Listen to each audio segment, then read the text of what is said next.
Selamat sore. Hmm, Suaranya agak ini ya. Oke, baik. Nih teman-teman lihat ya, hari ini indeks itu naiknya lumayan gede ya. Hari ini ditutup dengan 1,65 ya. Kenapa ini?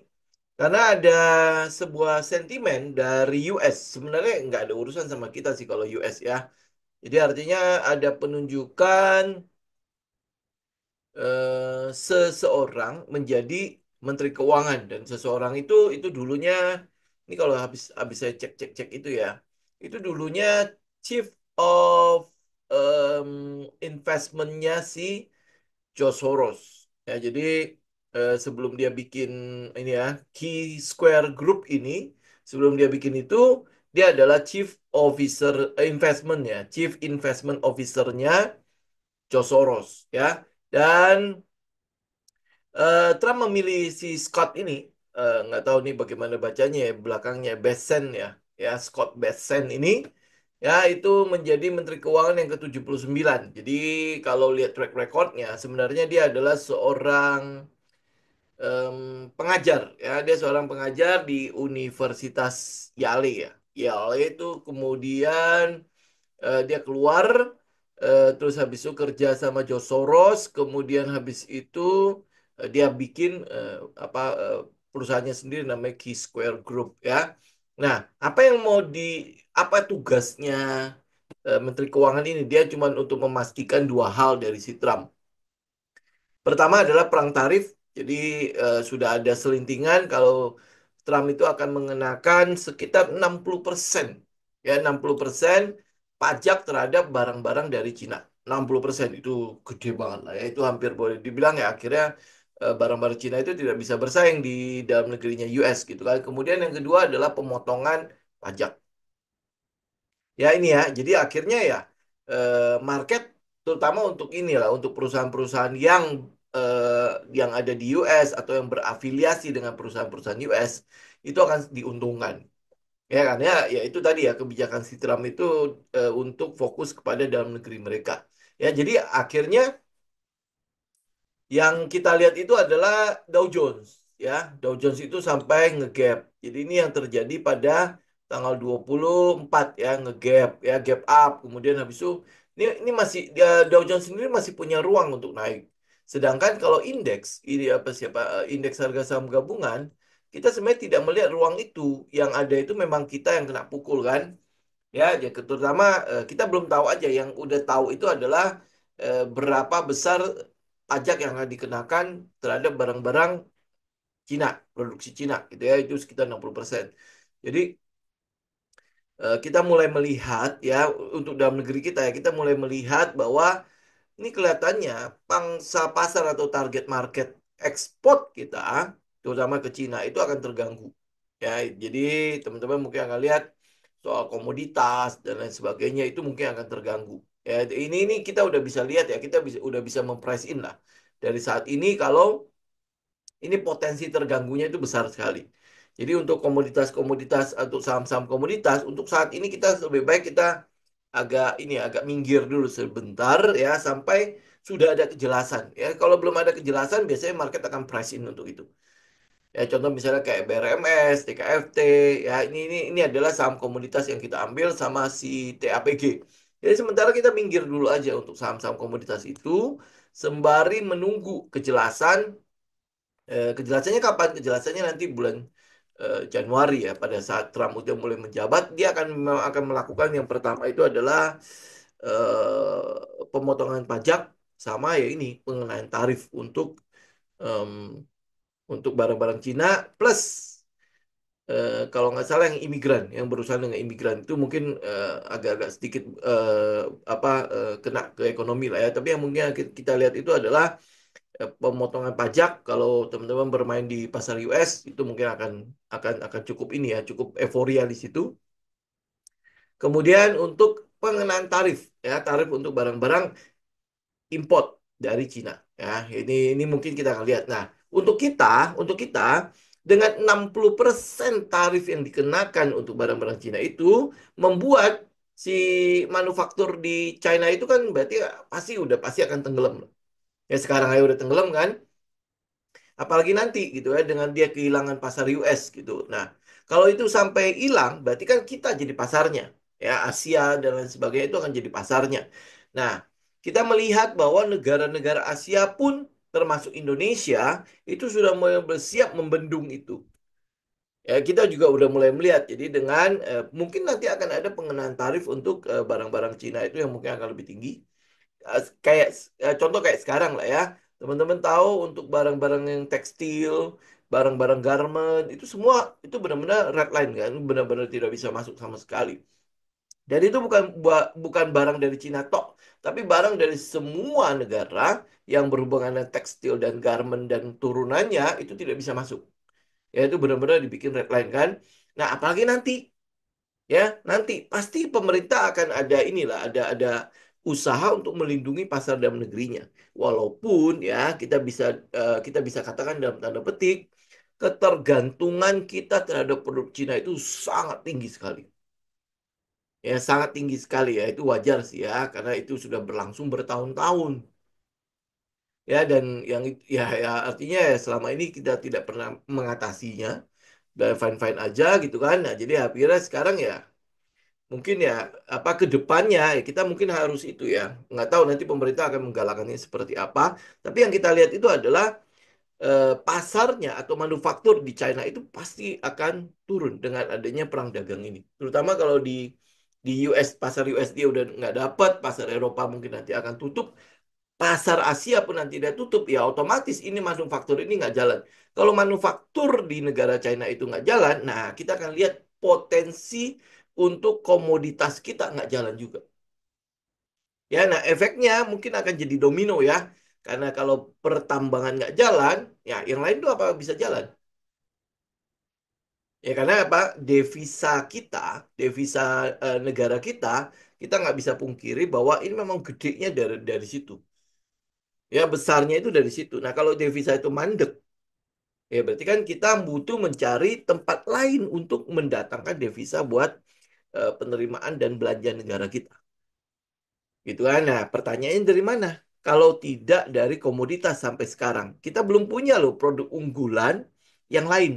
Betul nggak? Ya, yang dulu pernah saya bilang yang soal kelapa saja, kita ekspor utuh kok. Kita ekspor utuh. Nanti kita import ya, nanti jadi barang turunannya yang jauh lebih mahal. Ya sama kayak sekarang lah, ekspor nikel gitu kan, ekspor nikel. Nanti kita belinya apa? Belinya mobil, mobil listrik kan. Ya yang harganya jauh berkali-kali lipat ya cuman ya memang kita nggak bisa bikin kan yang sedang diusahakan adalah kita bisa bikin baterainya tapi sampai sekarang kita nggak lihat gitu loh bagaimana kelanjutan untuk yang pabrik baterai ini ya kalau misalnya bisa kan harusnya kita bisa bayar apa kita bisa jual lebih tinggi lagi karena kita tahu baterai mobil listrik itu setengahnya harga mobilnya itu sendiri kan ya jadi kalau setidaknya kita bisa jualan baterai ya kita bisa jualan baterai ya minimal kita masih bisa dapat lah gap gap antara antara nikel sampai ke produk jadinya itu nggak besar ya maksud saya itu seperti itu gitu kan nah kita nggak punya unggulan seperti itu oke jadi ya apa ini baru ini baru praduga lah ya kita bilang praduga ya kemungkinan besar 2025 kalau kita tidak bisa mengatasi hal ini kemudian pas negara tujuan ekspor kita terbesar itu juga kena masalah, ya jadi ya kita mungkin masih akan ada dalam tanda petik ada kemunduran dari situ, oke? Nah tapi ini mungkin baru tahun depan, ya baru tahun depan, tapi pasti akan di price in tahun ini, oke? Nah sekarang pertanyaannya apa yang harus kita lakukan gitu ya? Apa yang harus kita lakukan? Ya yang pertama pasti kita akan menuju atau mengkonsentrasi atau fokus pada saham-saham yang punya katalis di dalam negeri. Oke? Yang punya katalis di dalam negeri. Jadi kalau misalnya dia punya katalis dalam negeri, nah itu setidaknya kita bisa berharap lah ada likuiditas yang masuk ke dalam situ. Ada anggaran yang bisa apa ya kita bilang diperebutkan oleh perusahaan-perusahaan itu. Oke, ya yang kita katalis-katalis itu kan udah kita bicarakan dari kemarin-kemarin ya. Oke, nah sekarang kita mau lihat nih. Kalau iya katalisnya nongol, katalisnya keluar, kayak misalnya kemarin kan Presiden Prabowo kan pulang tuh bawa berapa ya, berapa ratus triliun gitu kan ya, pulang gitu dari kunjungannya berapa hari itu. ya berapa ratus triliun pulang. Nah, itu realisasinya kapan? Teman-teman tinggal cek ya. Yang mungkin yang paling yang saya bicara mengenai hari Jumat kemarin ya, mengenai makan bergizi gratis itu MBG, itu mungkin akan dilakukan duluan. Nah, ya udah kita fokus aja di daerah situ ya. Itu ada apa ya? Goto atau ada JPFA. Ya, kalau kemarin teman-teman mungkin ada yang nanya, Goto emang ditugaskan untuk mengantar ini ya atau kenapa enggak bukannya apa box atau apa gitu segala macam. Kita belum tahu prosedurnya seperti apa. Ya, kita belum tahu prosedurnya seperti apa. Tetapi sudah ada selintingan, sudah ada berita mengenai mungkin akan dilibatkan online-online transportasi online ini. Jadi kita mulai lihat kayak Goto sudah mulai nyediain program makan siang bergizinya itu, kemudian Grab juga sudah mulai kan. Jadi artinya memang mereka ada ini ya. Kita nggak tahu Maxim, kita nggak tahu ada apa lagi ya, InDriver dan lain sebagainya. Apakah mereka akan dilibatkan atau cuma dua ini aja? Ya, nah jadi karena itulah makanya kita tinggal update aja kita punya apa katalisnya. Jadi kalau sampai dia benar gitu kan akan dilibatkan. Kemudian Q4-nya juga misalnya laporan keuangannya Goto juga akhirnya positif gitu kan. Itu kan berarti ada serangkaian katalis-katalis yang akan mendorong pergerakan itu termasuk JPFA. Ya, kalau JPFA sendiri, teman-teman mungkin gini lah ya, teman-teman mungkin lihat nggak usah lihat makan siang bergizinya lah ya. Itu mungkin nanti kita lihat dia punya laporan keuangan tahun depan. Nah, laporan keuangan tahun ini saja teman-teman bisa lihat salesnya bagaimana. Dari EPS-nya saja kita lihat di 2020 2023 ya. Dibandingkan dengan 2024 itu seperti apa dia? Ya, teman-teman bandingin itu aja. Ya, salesnya itu aja sudah jelas itu udah harusnya diapresiasi oleh market kan. Ya, kayak misalnya Q3 2023 Q2 2023 punya JPFA punya sales itu kan minus ya, EPS-nya juga minus kan. Sedangkan Q2-nya 2024 itu kan bagus. Ya, mungkin mungkin di Q3 oke dia turun lah. Q3 dibandingkan dengan Q3 tahun sebelumnya dia turun. Tetapi kalau teman-teman annual kan, itu udah jauh lebih besar dibandingkan dengan 2022, 2021. Ya, teman-teman nanti tunggulah itu nanti apa kita bisa lihat sebentar ya. Sebentar. Apa ya tadi JPFA ya? Bisa nggak kelihatan nggak? Dibuka nggak ya kira-kira ya? Soalnya saya belum ada itunya. Nah, teman-teman lihat ya, nih. Ini aja nih JPFA.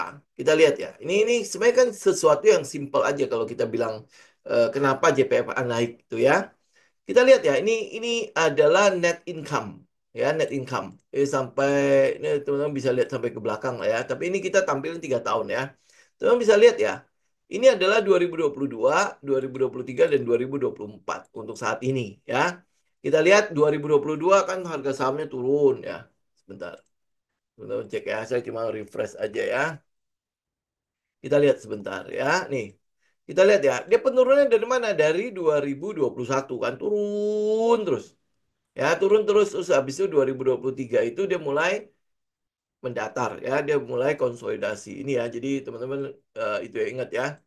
Oke, nah, teman-teman lihat 2022 kan penurunan sahamnya kan terjadi di 2021 ya, akhir ya 2022 turun terus ya. Kenapa? Ya karena dia memprice in 2023 mungkin yang tidak akan terlalu bagus-bagus ya. Dan kita lihat memang iya, nggak bagus kan. Ini 2021, 2022 Q1-nya itu 600 miliar lebih ya. Sedangkan di 2023 Q1-nya itu minus. Jadi layak nggak dia turun? Ya, itu jelas ya. Jadi artinya ya market memprice ini itu ya dia turun. Kemudian kita lihat di Q2 memang dia positif. Tetapi yang kita lihat tuh apa? Ya, turun. Q2 di 2023. Nah, Q3-nya itu bagus. Itu benar-benar bagus dari 317 menjadi 855 miliar. Ya, artinya memang ada sebuah lonjakan income di situ. Tapi ini juga teman-teman perhatikan, kalau saya tidak salah dia menjual sesuatu di daerah Q3 2023. Benar nggak? Ya, sehingga dia mendapatkan income sebesar ini. Ya, teman-teman nanti cek ulang ya. Benar nggak dia menjual sesuatu di situ. Nah, kemudian di 2000 di Q4 ya kita lihat semua minus kan di 2022 minus, di 2023 minus. Nah, pertanyaannya kira-kira di Q4 tahun ini ya itu bakalan seperti apa? Anggaplah tetap minus. Ya, anggaplah tetap minus. Padahal di sini kan nanti ada Natal ya. Natal, tahun baru itu biasanya penggunaannya itu pasti akan gede. Anggaplah minus. Anggaplah minus. Ya. Nah, kalau ini pun minus, anggaplah minus 8 gitu lah ya. Sama disamakan gitu ya. Kalau teman-teman lihat ya, annualize-nya itu di setahun kan, lu lihat ini ada 2.795 dibandingkan dengan sebelumnya. Ini kita baru bicara income tok ya. Belum di net kan ya. Tapi ini baru net income-nya tok. Nah, itu udah melonjak berapa tinggi? Ya, nah kalau lonjakannya udah setinggi gini, apa eh, layak nggak sih JPFA itu naik itunya? Ya, naik harganya dihargai lebih tinggi. Gitu kan? Jadi artinya ada ekspektasi pasar mengatakan bahwa JPFA kemungkinan akan lebih baik gitu loh. Ya, nah sekarang ditambah lagi kalau seandainya dia dapat proyek makan bergizi gratis itu, nah kira-kira 2025 itu kita bisa mengharapkan seperti apa ya JPFA ya? Walaupun walaupun ya sekarang kita belum tahu gitu ya apakah JPFA akan dapat atau tidak ya. Nah, tapi setidaknya ya kita ngelihat arah-arahnya lah ada nggak sih gitu ya nyentuh-nyentuh daerah situ. Nah, di sini kita update. Kalau tadi kan dugaan ya, 2025 kemungkinan besar dia akan dapat bagian dari makan bergizi gratis. Nah, kemudian kemarin kita melihat bahwa JPFA itu mulai menyiapkan dapur-dapur kan. Ya, nih teman-teman bisa cek lah itu JPFA makan siang gratis. Mari kita lihat. Nah, ini ya. Jadi dia udah mulai ancang-ancang ya. Dia sudah mulai ancang-ancang. Ini berita dari tanggal 20 Agustus 2020 2024. Nah, ini dari 4 hari yang lalu. Makan bergizi gratis itu dimulai bulan depan loh. Berarti mulai November, mulai Desember ternyata. Jadi nggak perlu harus tunggu sampai Januari nih. Ya, nih. Memastikan bahwa uji coba mulai dilaksanakan di bulan Desember 2024. Nah, nanti kita tinggal lihat ya. Ini udah terlalu banyak ya. Nah, kita tinggal lihat nanti ini kan udah ini ya. Nah, kita mau lihat JPFA-nya aja ya, JPFA. Jadi dari untuk mendukung program ini, salah satu emiten yang mendukung program ini ya tengah menyiapkan pembangunan central kitchen atau dapur terpadu.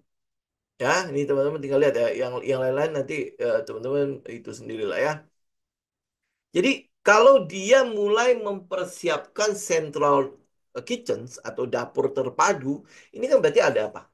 Ya ada, berarti JPFA itu punya usaha untuk seenggaknya gue dapat sedikit lah dari situ. Ya dari 71 triliun kalau misalnya dia dapat 10% saja. Ya berarti income yang masuk itu sekitar 10%. Ini kalau dinetin ya termasuk operasional segala macam ya ada nggak segitu kira-kira? Ada nggak sekitar 665 miliar atau lebih tinggi daripada itu? Kalau dinetkan. Kalau iya dia lebih tinggi, berarti kan ada peluang di mana JPFA akan di price in oleh market untuk 2025 lebih baik. Ya kan? Ya. Nah, kalau seandainya program ini berjalan lancar, saya mungkin akan cenderung melihat ini syaratnya adalah program ini berjalan lancar, ya. Kemudian JPFA itu memang mendapatkan bagian dari situ, ditambah lagi mungkin karena distribusinya apa mungkin sudah seluruh Indonesia segala macam. Jadi pemerintah mempercayakan JPFA itu untuk ya seenggaknya ada ngurusin beginian lah ya dia ngambil apalah nuggetnya kah apa susunya kah apa segala macam. Jadi 2025 itu mungkin ada peluang JPFA itu mungkin akan lebih bersinar ya. Gitu ya. Ini kalau kita lihat tuh ya dengan katalis ini. Dengan katalis ini. Jadi balik lagi ke teknikalnya. Jadi kalau kita lihat teknikalnya si JPFA berarti ini baru baru ya mungkin akan jadi baru-baru ini gini saya mungkin mengistilahkannya gimana ya. Oke, kita masuk ke teknikal aja ya. Jadi kalau teman-teman lihat ini adalah sideways-nya, ini adalah SOS-nya, ini masih bagian dari SOS ya. Kemudian habis itu teman-teman lihat ini B1 ya saya anggap ini base 1, ini adalah base 2-nya. Karena dia dua, udah di set 2 ya. Jadi kita udah pakai base on base. Ya, nah, ini adalah base 2-nya.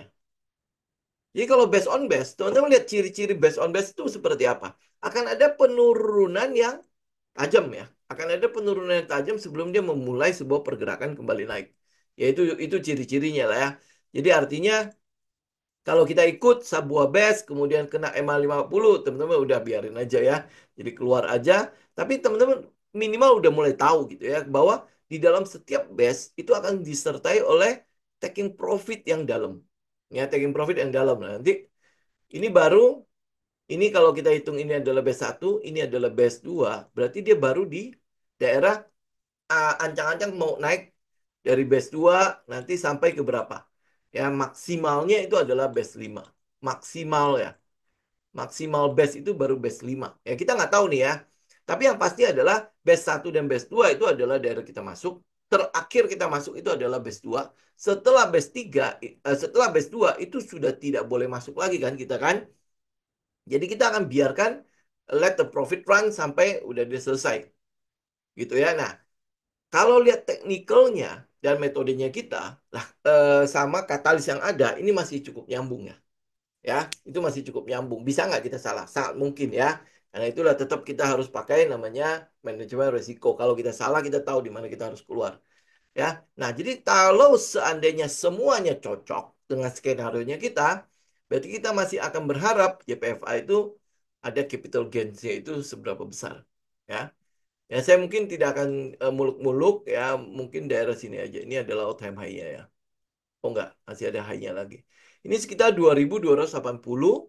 Nah, kemudian habis itu satunya lagi adalah, ini saya ambil supply demand-nya aja ya, di daerah 2700. Jadi ini mungkin akan menjadi target akhir saya di sekitar segitu. Ya, kalau seandainya itu benar-benar bagus, ya mungkin saja dia akan bikin all time high baru di tembus daerah 3000 lebih. Kalau seandainya benar-benar bagus. Oke, nah sekarang kalau kita lihat lagi nih, balik lagi ke data ya, data fundamentalnya.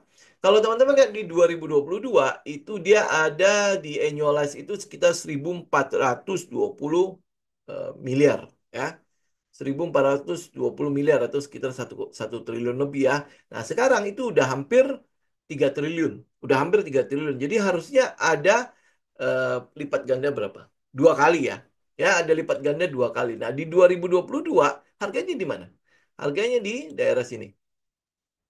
Di daerah sini, di daerah sini. Ini 2021 ya. 2022 itu berada di sekitar harga sekitar 2000-an ya. Enggak ya, enggak sampai 2000-an. 2000 ini udah Januari ya nih. Ada di sekitar 1800-an. Sekarang 2021 kita lihat ke 2021. Nah, ini 2021 ini ada di sekitar 2 triliun. Kita sekarang ada di mana? 2,7. 2021 itu dia ada 2 triliun. Berarti dia lebih bagus daripada 2021. Nah, 2021-nya itu ada di mana? Ada di sekitar 2200-an. Ya, 2200-an. Betul ya? Nah, jadi ya kalau lihat dari pencapaian sekarang, ya hitung-hitungan bodoh-bodohan aja lah ya. Ada peluang dia mencapai sekitar 2200-an. Ya, makanya ya, teman-teman mungkin akan lihat kita target sampai akhir tahun kali ya, sampai akhir tahun atau mungkin nanti sampai ke Januari Januari Februarian gitu ya, atau mungkin kita bisa ngambil sampai ke dividends. Dividends kan biasanya di bulan Maret, bulan April gitu ya. Itu sekitar 2200-an. Ya mungkin ini target segitu dulu lah ya sampai kita tahu bahwa JPFA itu berapa dalam terlibat di makan bersih gratis. Ya, oke. Nah, tapi masalahnya adalah kalau target kita 2200 ya, kemudian kita masih bisa masuk nggak? Ya, masuk terakhir ya ini daerah masuk ya. Kemarin itu adalah di sini. Ya, pada saat dia break. Nah, ini kita tinggal tunggu konfirmasi. Next, setelah dia konfirmasi, udah kita nggak akan bahas di PFA lagi. Karena memang sudah tidak ada area buat kita masuk lagi. Aturan kita adalah, lu masuk terakhir cuma di base 2. Ya, jadi dia udah break, kemudian habis itu kita tinggal tunggu konfirmasi. Nah, habis itu udah selesai. Dia jalan, kalau dia kena stop loss, dia kena stop loss. Udah selesai gitu. Ya, kita kita selesai di situ. Nah, targetnya di daerah sekitar 2000 sampai 2022. Itu aja ya. Nah, cuman teman-teman nanti tetap harus update ya, update katalisnya. Benar nggak seberapa dalam dia terlibat pada makan bergizi gratis ini? Kalau sekarang kita mulai lihat kan sudah sudah ada ini kan pembangunan central kitchen ya, central kitchen. Kalau saya coba sebentar, ini yang dukung ya. Ini kayaknya, oh ini ya, ini nggak tahu punya siapa ya, tapi teman-teman bisa lihat em, ininya lah ya, calon popannya bagaimana JPFA, tapi ini rekomendasi ya. Oh ini dari Philip Sekuritas ya, berarti ya masih cukup inilah, cukup netral lah. Ya jadi ya, teman-teman bisa cek lah, ini adalah itu ya analis analisa mereka, jadi teman-teman bisa bisa cek ya. Kemudian ya bedanya kan ada yang naik juga kan, kok kita nggak ngambil Cepin ya, kenapa ngambilnya JPFA ya, kayak gitulah ya kurang lebih. Ya teman-teman bisa lihat kita lebih cenderung kemana karena katalis itu. Jadi kita tinggal ngikutin katalis itu karena yang kita percaya adalah katalis itu menuntun kita kepada likuiditas. Ya, jadi apa sih, gajah itu tidak mungkin masuk atau tidak mungkin mengakumulasi sebuah saham kalau dia tidak punya alasan. Nah, kita butuh alasan itu. Ya, alasan itu ya salah satunya yaitu si katalis itu ya. Jadi em, ya itu kurang lebih lah yang kita bisa bicara mengenai JPFA. Jadi kalau ada yang nanya lagi udah kurang lebih seperti itu. Oke, ya. Nah, kemudian ini kita balik lagi ke komposit. Nah, komposit ini ada nggak peluang ya? Ada nggak peluang di mana window dressing itu akan terjadi atau tidak? Nah, kalau peluang untuk window dressing, kita lihat apa? Seasonal. Ya, kita lihat seasonal. Karena ini sebentar lagi mau Desember kan? Harusnya udah mulai ada bau-bau window dressing. Nah, window dressing tahun ini kira-kira nongol apa enggak? Ada apa enggak? Ya, nah kita kalau kita bicara mengenai window dressing, maka kita akan lihat seasonalnya. Nah, apa yang kita lihat dari seasonal? Kita lihat dari ini ya, Bursa Efek Indonesia ada 25, udah sampai 97 belum? Ya, 30 deh. Nah, ini sejak awal Bursa Efek ya, sejak awal Bursa Efek ada, ya harusnya ada lebih lebih lama lagi, cuman ini secara inilah ya, secara eh, apa ya, secara sistem segala macam yang terdata itu dari 97 ya. Mari kita lihat ya, dari 97 sampai hari ini, kita lihat di Desembernya. Ya, ini saya nggak tahu di IG kelihatan nggak Desember ya, tapi ini nanti kalau nggak kelihatan, nanti teman-teman yang di IG bisa lihat di YouTube ya. Nah, kita lihat Desember ya. Window dressing tidak datang, cuma tidak hadir di tahun 2000 sama di tahun 2022. Jadi dalam 97 sampai hari ini, 97 sampai 2024, itu berapa tahun? Itu hampir hampir 28 tahun lah ya. 28 tahun cuma dua kali tok yang nggak hadir. Ya, dua kali tok yang nggak hadir. Artinya window dressing punya peluang 89% hadir. Ya, 89% hadir. Jadi ya kita anggap hadir gitu ya. Kenapa? Karena 2025 kan benar-benar gelap sekali ya, di mana si Trump itu jadi gitu kan. Jadi ya apa ngulang itu ya yang, aduh apa istilah yang terkenal itu, winter is coming ya di 2025. Jadi apakah 2024 ini akan ditutup dengan window dressing apa enggak? Nah, kita lihat kalau di seasonal itu kemungkinan besar 89% peluangnya adalah ditutup dengan window dressing. Nah, average-nya berapa? Average-nya itu dari sekitar 28 tahun itu ada di sekitar 3,96%. 3,96%. Kita anggap average doang ya. Kita anggap average. Nah, average-nya kan sekitar hampir hampir 4% gitu lah ya. Nah, kita lihat ya, penurunan indeks itu sudah terjadi sejak September. Penurunan indeks sudah terjadi sejak September dan paling parahnya kan di daerah Oktober dan November. Kalau lihat dari seasonalnya, ya November memang bukanlah bulan yang baik-baik gitu ya. Ini November, ini Oktober, ini November. Jadi Oktober, November ya. Average-nya itu memang November itu memang average-nya itu adalah ada ada peluang minusnya itu gede. Ya, Oktober mungkin masih masih lebih bagus. Ya, tapi November itu memang bulan jelek. Ya, selain September. Ya, berarti November itu adalah bulan jelek. Jadi dia ada penurunan di situ. Ya, mungkin penurunan November yang jelek itu membuat window dressing itu terjadi. Ya, jadi ada apa rotasi sektoral lah ya, dia buang barang yang jelek-jelek atau mungkin dia taking profit pada saham-saham yang bagus-bagus ya, kemudian habis itu dia beli saham-saham yang punya peluang untuk capital gain yang lumayan gede untuk membetulkan atau mempercantik portofolio mereka. Ya, window dressing apa? Window dressing itu adalah usaha dari fund manager, institusi-institusi yang punya reksadana, yang punya fund, ya, untuk mempercantik tampilan fundnya. Ya, itu window dressing. Jadi karena itulah makanya sepanjang tahun mungkin dia udah ada yang untung-untung itu dilepas gitu ya.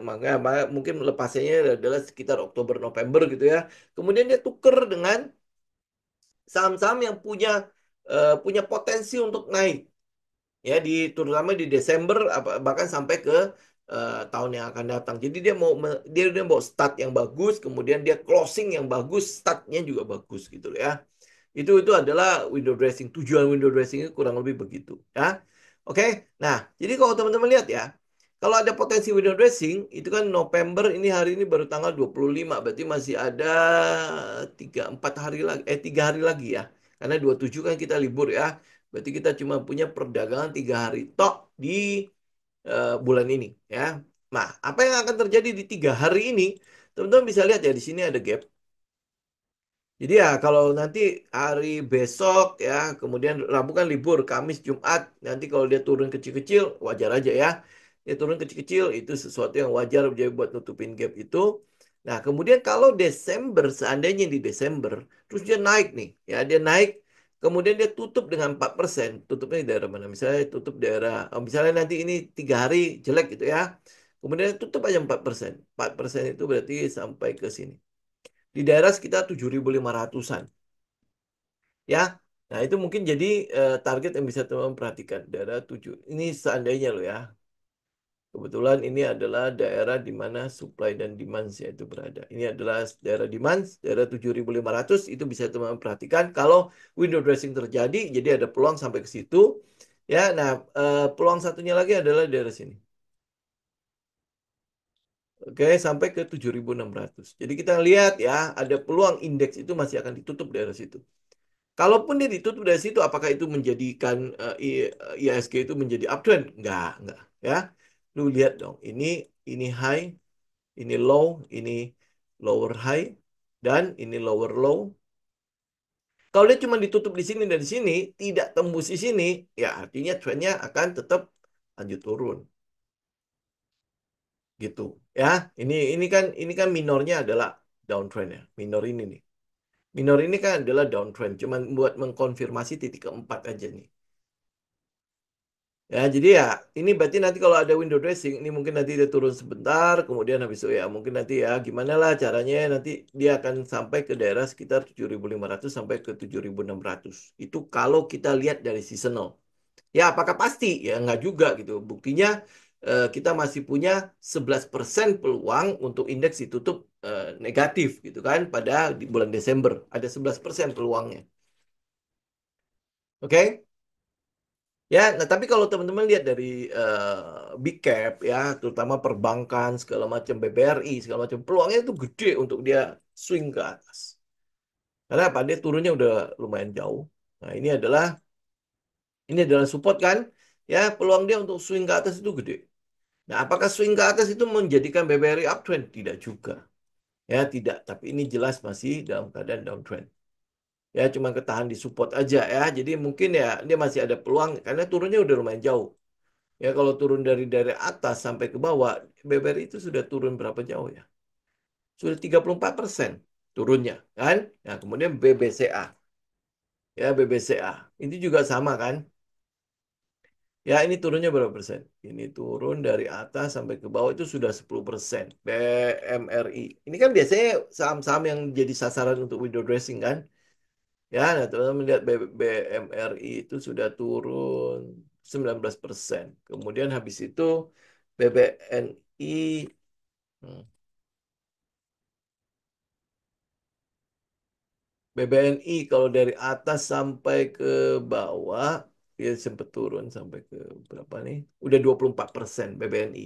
Jadi kalau untuk mendapatkan 4% pada window dressing ini itu harusnya tidak susah.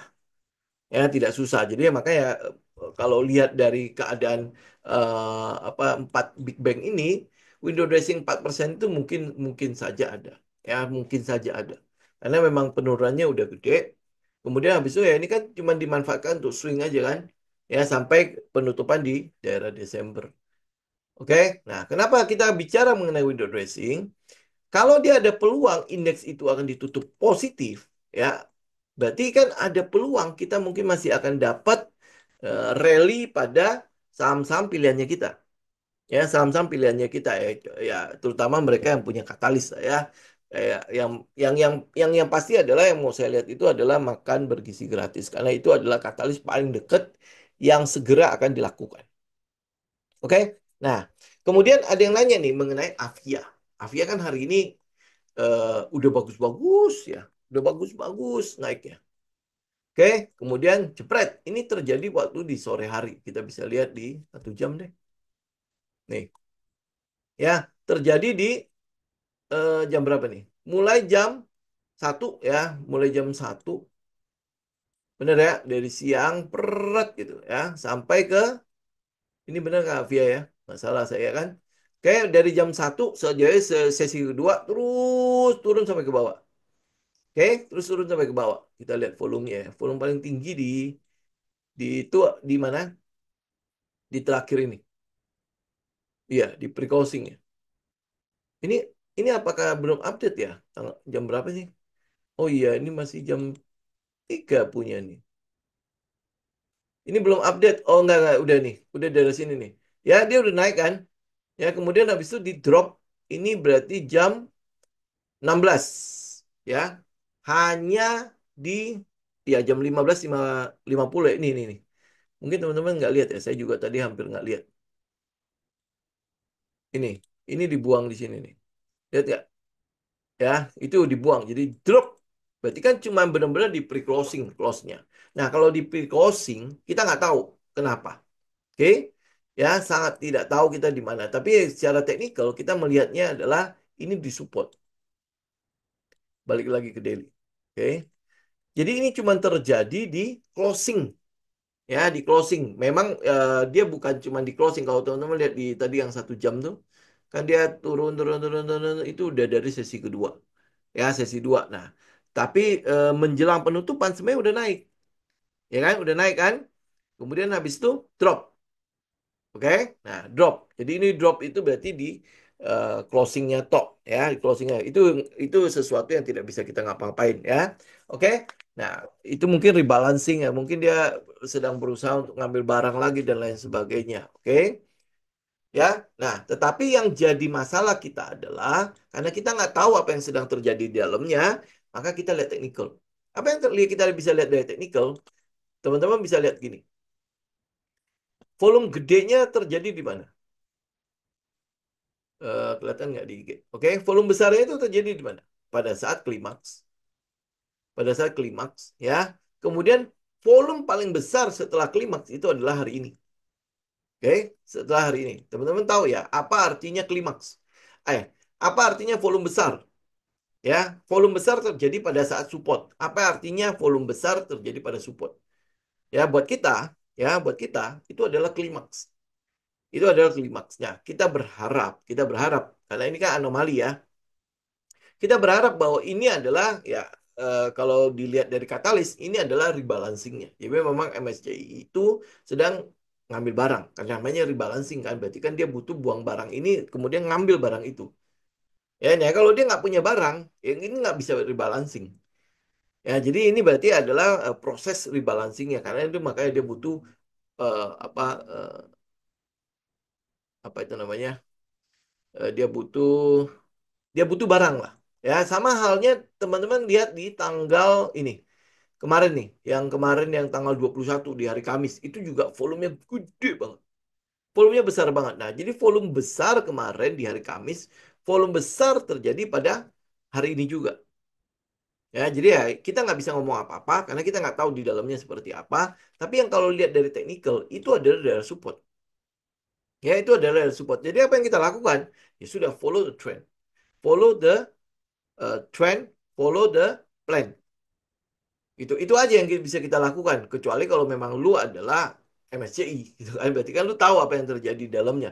Kita nggak tahu apa yang terjadi di dalamnya. Karena itulah makanya kita hanya trade the plan. Ya, hanya trade the plan. Jadi yang kita ambil itu adalah memang dia ada di daerah support, jadi kita agresif aja masuk daerah situ, berarti SL kita kan daerah sini. Ya, dan kebetulan kenapa sih kita harus ngambil daerah situ di 444 446 ya. Ini kan berarti ada peluang ya. Berarti kan apa yang menjadi plan kita kemarin di daerah 444 446 ya, itu kan sekarang masih ada di daerah situ ya. Nah, kenapa di situ? Satu itu adalah daerah support. Ini support ya, satu. Ya, walaupun mungkin ada orang bilang itu nggak kuat, tapi kalau teman-teman tambahin ke sebelah kiri, maka lu akan ketemu itu daerah supply. Itu adalah daerah demand, ya, di mana harga turun ke situ, kemudian habis itu ada lonjakan pada harga, ada lonjakan pada volume, ada lonjakan pada harga. Ya, ini yang kalau kita lihat dari technical. Jadi demikian juga ya hari ini 444 446 buat saya itu masih daerah support ya, masih daerah demand. Masih daerah support, masih daerah demand. Jadi kalau keluarnya volume-volume ini, kalau analisa volume pair analisis kita, ini klimaks. Ya, buat kita ini adalah klimaks. Ya, klimaks artinya bisa jadi itu adalah selling klimaksnya. Selling klimaks itu berarti ini adalah penurunan yang ya gua kalau memang gua harus rebalancing berarti ada yang buang barang begitu besarnya kemudian ada yang ngambil sebesar itu juga. Ya namanya rebalancing kan berarti ada yang buang, ada yang harus nampung sebesar itu juga. Oke, nah kemudian teknikalnya mengatakan bahwa kalau teman-teman tarik garis dari atas sampai ke bawah, lu akan ketemu trendline di situ. Ya di 44 446. Oke, ini teknikal ya. Kita bicara mengenai teknikal. Kalau mengenai apa fundamental, oh ini kebetulan ada ya. Ya, ini kebetulan saya buka. Jadi kita lihat ya, Avia. Nah, kalau bicara mengenai fundamental, berarti kan kita bicara nanti mengenai katalis dan lain sebagainya ya. Nah, kalau teman-teman lihat dari fundamentalnya, lu akan bisa lihat bagaimana pencapaian dia di 2024. Ya, tahu ini saya masih bicara mengenai net income atau kita lihat IPS-nya aja biar lebih kecil angkanya ya. Lu lihat IPS-nya, ada terjadi lonjakan pada IPS nggak? Ya, ini memang masih kecil ya. Ini dua ini kalau di annualize kan itu 2261 pada 2022, 2651 pada 2023. Nah, sekarang Q3 ini baru dapat Q3 ya di 2024 ya. Itu di annualize sudah 24,97. Ya 24,97 berarti dia sudah lebih baik daripada 2022 ya kemudian habis itu dia sudah lebih mungkin sedikit mungkin akan lebih baik gitu ya ya kita nggak tahu kan soalnya Q4-nya kan belum tahu akan seperti apa dia cuma kurang berapa 1,1,5 ya 1,5 artinya kalau kalau di Q4 dia dapat sama seperti 2023 ya artinya dia sudah lebih baik dibandingkan dengan 2023. Cuman di sini kalau kita mau lihat nggak ada lonjakan. Ya nggak ada lonjakan yang mungkin seperti di JPFA.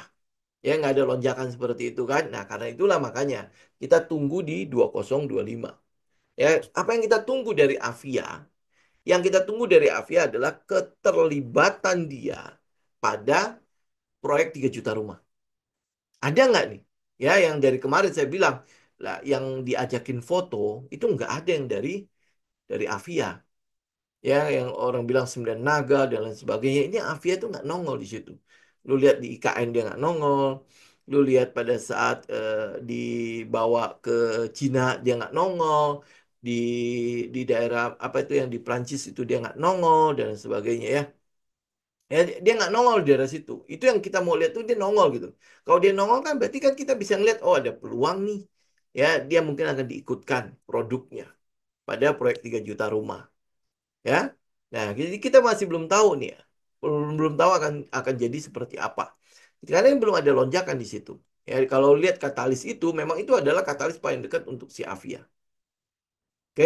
Nah, kemudian kalau kita lihat lagi katalis yang kedua dari yang proyek 3 juta rumah, yang kita lihat yang terdekat aja ya, akan ada pabrik baru. Ya, akan ada pabrik baru yang akan beroperasi di 2025 ya. Benar nggak? Coba kita lihat. Pabrik baru, ini. Ya, pabrik baru Avian itu ini April ya. Kita lihat tanggal operasinya kapan ya. Tanggal operasinya nih ya. Oh, ini target operasinya masih akhir 2025 atau awal 2026.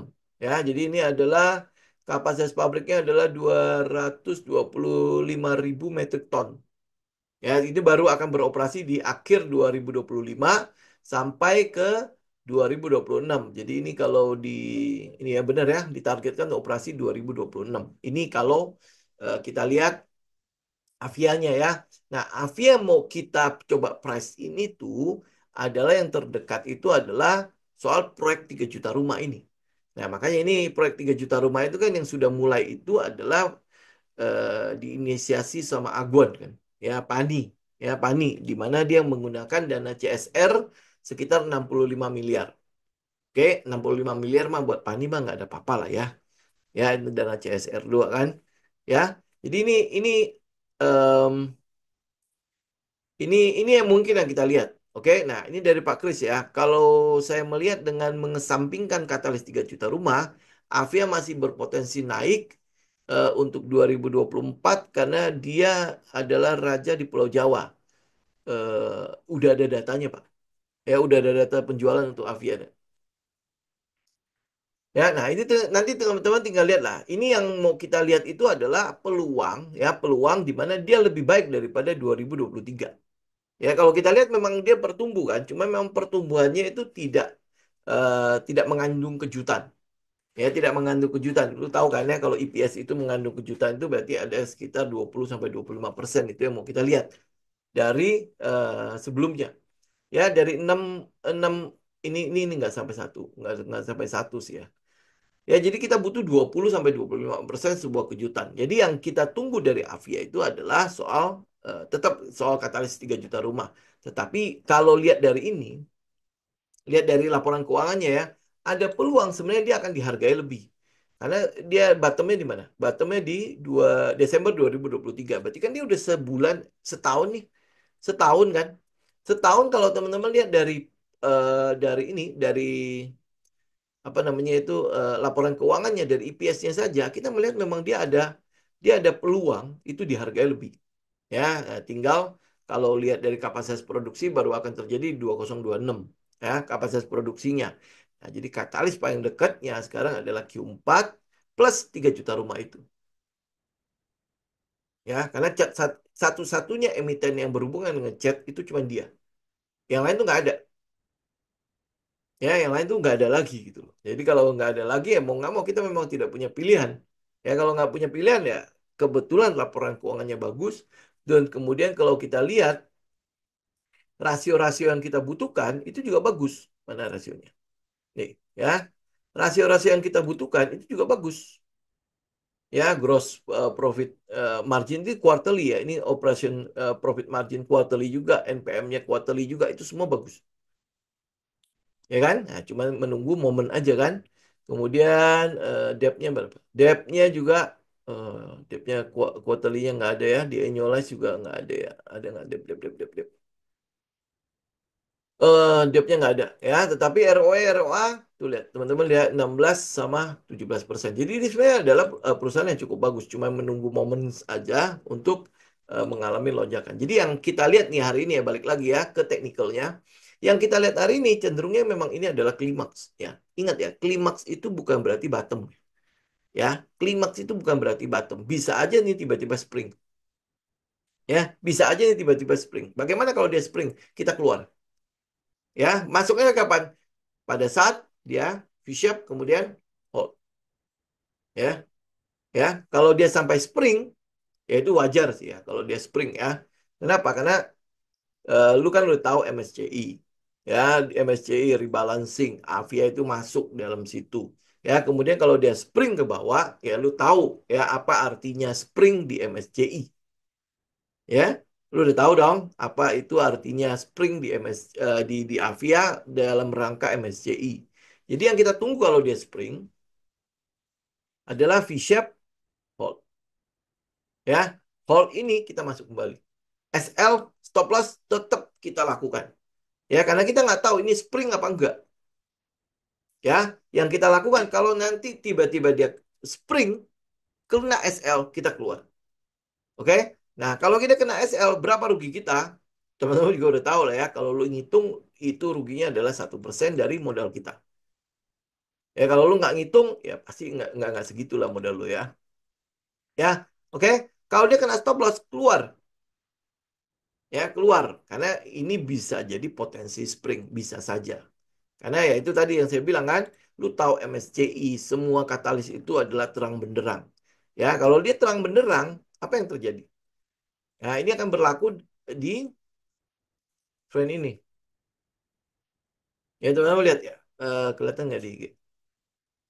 Nah, ya. Teman-teman lihat ya. Apa yang terjadi kalau kalau katalis itu terang benderang? Kalau katalis itu terang benderang, maka yang dilakukan kalau gue butuh barang gimana? Lu harus kasih gua barang. Caranya gimana? Ya, lu harus ada manipulasi terjadi di situ. Ya, mungkin mungkin yang di sini nih. Sebentar, saya pakai yang ini aja. Nah, harus ada manipulasi terjadi di sana, baru baru dia bisa. Nih, teman-teman lihat ya. Ini kayak ini kan adalah manipulasi. Ya, untuk apa? Untuk men-trigger teman-teman untuk buang barang, gitu ya. Nah, sekarang kalau iya dia ini adalah spring, apa yang harus kita lakukan? Sekali lagi, kalau dia kena stop loss, lu keluar. Karena kita nggak tahu dia spring apa enggak. Ya, walaupun laporan keuangannya bagus, kemudian semua katalis dia bagus, ini saham memang bagus kok. Kita udah perhatikan dia memang cukup bagus kan? Ya, ini saham cukup bagus. Tetapi teknikalnya mengatakan bahwa ini ini ini kena SL kita, kena stop loss kita, maka kita harus keluar. Ya, artinya lu udah siap lo ya dengan risiko itu. Kemudian kalau kalau dia kita masuk lagi kapan? Kalau dia mulai ngebest lagi. Jadi V-shape, tahu ya? V-shape, kemudian dia hold. Dia akan membentuk LPS next ya. Ini udah ya. Dia akan membentuk LPS. Ya, ini untuk Avia ya. Saya cuma mengupdate itu. Ini kalau dia spring, kena SLO, lu harus keluar. Karena kita nggak tahu ini spring apa enggak. Oke? Maka kita setelah kapan kita baru bisa masuk kalau dia balik kembali, kemudian dia hold. Ya, ya spring, biarkan keluar keluar aja udah.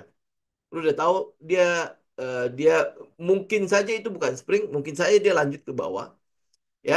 Tapi kalau misalnya dia balik kembali, masuk kembali, kemudian dia hold, di sini lu masuk. Ya, kalau lu mau konfirmasi, gampang. Lu tinggal bikin support dan resisten daerah situ. Ya, dia break ke atas, ya dia break baru lu masuk. Jadi buy on breakout. Ya, next habis itu apa? Buy on konfirmasi, buy on retest. Gitu, tinggal masuknya seperti itu. Ya, jadi kita nggak tahu dalamnya seperti apa. Benar-benar kita nggak tahu. Yang kita bisa analisa adalah satu itu potensi klimaks. Ya, nah tapi klimaks bukan berarti bottom. Paham ya? Klimaks bukan berarti bottom. Dengan katalis yang terang benderang saat ini, di mana semua orang tahu lah FIA. Semua orang tahu lah dia termasuk di dalam MSCI. Berarti kan orang butuh barang kan? Ya, mereka butuh barang untuk rebalancing itu. Jadi harus ada yang buang, harus ada yang ngumpulin. Nah, kalau tidak ada yang buang, apa yang harus dilakukan? Manuver, manipulasi, ya. Manipulasi yang mungkin terjadi dengan teknikal seperti ini adalah spring. Lihat ya, ya. Ini weekly ya. Blank dulu. Nah, ini weekly. Manuver yang bisa dilakukan pada saat trend seperti ini adalah spring. Itu bisa jadi secondary test kalau di weekly ya. Karena kita lihatnya kan daily. Nih. Ya, manuver yang bisa dilakukan adalah spring. Oke, jadi kalau dilihat dari metode kita, ini ada potensi spring. Nah, kalau dia potensi spring, sekali lagi, lu tetap keluar karena kita trade the plan. Ya, kita trade the plan. Oke. Nah, dia spring, biarkan aja dia spring. Lu masuk lagi kapan? Tetap perhatikan dia. Pada saat dia balik lagi dan hold. Ya, dan hold. Kalau lu nggak berani masuk pada saat dia hold, nggak apa-apa. Lu lihat support dan resistennya pada saat dia hold di mana. Kemudian lu baru masuk pada saat dia break. Berarti harus ada candle besar yang dikonfirmasi oleh volume. Ya, lu baru masuk. Kalaupun itu lu takut untuk masuk, maka jalan kedua untuk lu masuk adalah konfirmasi. Kalau udah dikonfirmasi, lu masih nggak berani masuk, ya sudahlah. Ya, oke? Nggak tahu springnya akan ke berapa, Pak. Ya, tapi yang pasti adalah kita nggak pusing soal dia mau spring ke berapa. Yang kita butuhkan adalah dia balik kembali dan hold. Itu baru kita masuk. Ya, kalau teman-teman agresif ya lu masuk daerah situ. Kalau lu konservatif, lu bisa tunggu dia breakout atau dia tunggu dia konfirmasi, konfirmasi jadi pullback, konfirmasi, setelah dia break dia pullback, konfirmasi, lu baru beli. Ya, tinggal sesuaiin aja. Ya, oke. Ya, sesuai plan aja, Pak. Saya nggak tahu plan Bapak berapa di stop loss-nya. Oke? Ya. Kalau teman-teman masuk di 444, kan lu tahu dong ya. 444 lu pakai fix ini 444 ya, 446 lah ya, 448 lah ya. Kalau fixnya itu di berapa? Saya nggak tahu ya, teman-teman masuk di mana ya, di angka berapa ya. Jadi teman-teman udah harus bisa dapetin SL-nya ya. Kalau nggak, kalau lu nggak punya SL, maka saya tahu teman-teman pasti tidak hitung position sizing. Kalau lu nggak hitung position sizing, kena SL kok nggak 1% dari modal lu. Ya itu kan masalah masalah masalah teman-teman sendiri lah ya. Kenapa? Karena itu kan udah jelas banget kan. Lu hitung position sizing, nggak masalah dia mau berapa berapa gede. Ya mau berapa gede minus lu segala macam nggak masalah. Yang penting kalau lu hitung position sizing, maka lu tahu bahwa uang yang hilang kalau dia kena SL adalah 1% dari modal lu. Karena kita cuman mengizinkan teman-teman cuma punya risk per trade 1% tok. Ya, oke. Jadi itu clear ya. Karena dia untuk Avia, kita tahu dia adalah klimaks, cuma kita nggak tahu dia bottomnya di mana. Nah, kalau untuk sekarang dia ada potensi spring. Kenapa dia ada potensi spring? Karena katalisnya terlalu terang. Ya, kalau lu lihat dari psikologi market, maka ya pasti akan ada manuver. Kemudian kita lihat dari teknik kita ya di price cycle-nya, kalau tidak ada yang mau buang barang, di semua orang mau pegang barang, maka dia akan bikin manuver namanya spring. Ya, spring. Ya, artinya potensi untuk kena stop loss kita gede. Ya, jadi udah tinggal taruh aja ya, ATM di situ, kena stop loss, udah biarkan aja dia kena stop loss, ya. Kemudian lu masuk lagi kapan? Karena ini sahamnya semua masih utuh ya, masih bagus, katalisnya semua masih bagus. Ya, kita cuma akan masuk kalau dia membentuk V-shape, kemudian hold. Ya, kemudian hold. Nah, dia hold dulu, dia harus hold dulu. Tahu ya pada saat dia hold dia akan bikin money spot kan? Ya, money spot itu akan ada 3 sampai 5 candlean. Itu minimal ada di daerah situ, 3 sampai 5 candlean. Ya, jadi ya lu tunggu semingguan ya dia hold ya. Nah, kemudian habis itu lu kalau agresif lu malah cicil lah daerah situ. Ya, kalau lu konservatif, lu bikin support resistennya dalam base itu, kotak itu. Ya, kemudian habis itu dia break, ingat loh, dia break itu harus dikonfirmasi dengan volume. Jangan cuman model candle besar tapi nggak ada volumenya. Ya, itu nanti ya pasti nanti jadi kosong kopong begitu kan. Dia harus harmoni breaknya. Volume candle besar, volumenya harus gede. Ya, nah habis itu apa? Oh, gua nggak masuk nih. Gua nggak masuk ya. Udah lu tunggu konfirmasi. Dia akan retest kembali ke support itu. Ya, dia retest, ya retest itu masuk.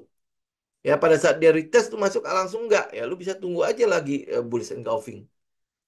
Ya lu bisa tunggu lagi bullish engulfing, tahu ya bullish engulfing ya tahu ya. Ya jadi ada satu candle kecil kemudian ditutupin oleh satu candle besar. Nah lu masuk aja dari situ. Berarti kan udah confirm ya. Ada di support kemudian keluar bullish engulfing ya. Berarti ada konfirmasi lagi deh. Jadi kalau lu udah saking konservatifnya udah seperti itu aja udah. Oke? Ya, ini kurang lebih untuk Avia, saya pikir untuk yang lain tuh hampir boleh dibilang nggak ada ya. Pasti teman-teman mengkhawatirkan ini kan.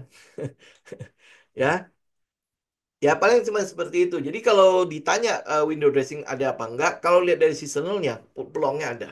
Kemudian lihat dari teknikalnya indeks harga saham gabung yang sudah turun begitu gede, ya begitu besar. Jadi ada peluang, masih ada peluang lah untuk window dressing. Nah kalau dia ada peluang untuk window dressing, berarti kita masih stay di saham-saham yang katalisnya kuat. Ya apalagi makan bergizi gratis itu uji cobanya akan dijalankan, benar-benar dijalankan di Desember. Dan mungkin di Januari itu udah pasti akan jalan kali ya. Kalau uji cobanya udah oke, ya paling tinggal adjustment doang kan. Ya, Januari 2025 udah pasti akan jalan. Karena kalau dihitung dana kita ada kok. Ya, kita udah ngitung-hitung kan ya. Dananya harusnya ada. 71 triliun itu harusnya cukup. Karena hitungan kita kalau lihat dari proyeknya Brazil, itu kan cuma butuh sekitar 50 triliun lebih ya. Ya kan? Gitu ya. Jadi ya harusnya cukup, harusnya apa lebih dari cukup gitu ya. Jadi tinggal fokus aja kepada plan masing-masing, pada rencana trading masing-masing. Jadi lu harus bikin rencana, ya lu harus bikin rencana agar lu tahu di mana keluar kalau gua salah, ya dan kalau misalnya gue bener, bagaimana caranya gue ngikutin pergerakan harga ini, ya kemudian plan trading plan itu bukan cuma dibikin ada entry, ada apa namanya, ada stop loss, ada TP-nya, nggak cuma itu top ya, di situ nanti ada risk manajemennya. Jadi pastikan lu tahu bagaimana menghitung position sizing, bagaimana menghitung risk per trade. harus ada harus ada risk per trade-nya ya. Ya artinya kalau lu tidak ada risk per trade, lu berani ngeresikoin 100% pada modal lu. Nanti kalau misalnya sampai contoh nih, nanti kalau dia spring ya, Avia spring ya, apa yang terjadi pada portofolio lu? Apa yang terjadi pada psikologi lu terutama? Ya, lu udah pasti akan hancur-hancuran gitu. Sedangkan kan saya udah sering ngomong kan ya, risk management itu membuat lu kalau mau profit konsisten gitu ya, lu mau profit konsisten maka lu harus tahu kalau gua salah bagaimana salahnya kecil, kalau gua bener bagaimana benernya itu besar. Ya, kata-kata ini tentu teman-teman harus menjabarkannya dengan bijaksana ya. Ya, jadi nggak cuman oh, oke gue pasangnya stop loss, oh di mana aja gue masuk yang penting ada stop lossnya, nggak seperti itu juga ya. Oke, tapi yang pasti adalah lu kalau mau profit konsisten ya, big loss itu nggak boleh ada. Nah bagaimana caranya big loss nggak ada, ya itu kan harus jadi sesuatu yang penting kan ya. Dan saya udah banyak sekali membahas cara-caranya, jadi teman-teman bisa cek ulang lah yang nggak ngerti ya. Oke. Oke teman-teman, saya pikir sampai sini dulu ya. Oh iya, ini Rabu ini kan adalah hari pencoblosan ya, dan itu adalah hari libur. Nanti saya akan itu ya kasih poll ya. Kita perlu ada market update apa tidak ya di hari Rabu itu. Kalau misalnya pollnya mengatakan nggak banyak itu, oh ya sudah nggak usah. Karena itu hari Rabu kan terbuka untuk umum kan. Jadi ya apa teman-teman tinggal isi ya pollingnya di grup tele ya. Kalau oke, saya adakan. Kalau enggak, ya sudah. Kita libur sekalian. Ya, karena saya nggak kemana-mana juga. Oke, baik teman-teman. Saya pikir ya semoga bermanfaat ya untuk hari ini ya. Kita akan ketemu lagi nanti di hari Rabu. Mungkin kita bisa membahas lebih banyak lagi. Ya, oke. Saya izin pamit teman-teman. Thank you semua. God bless.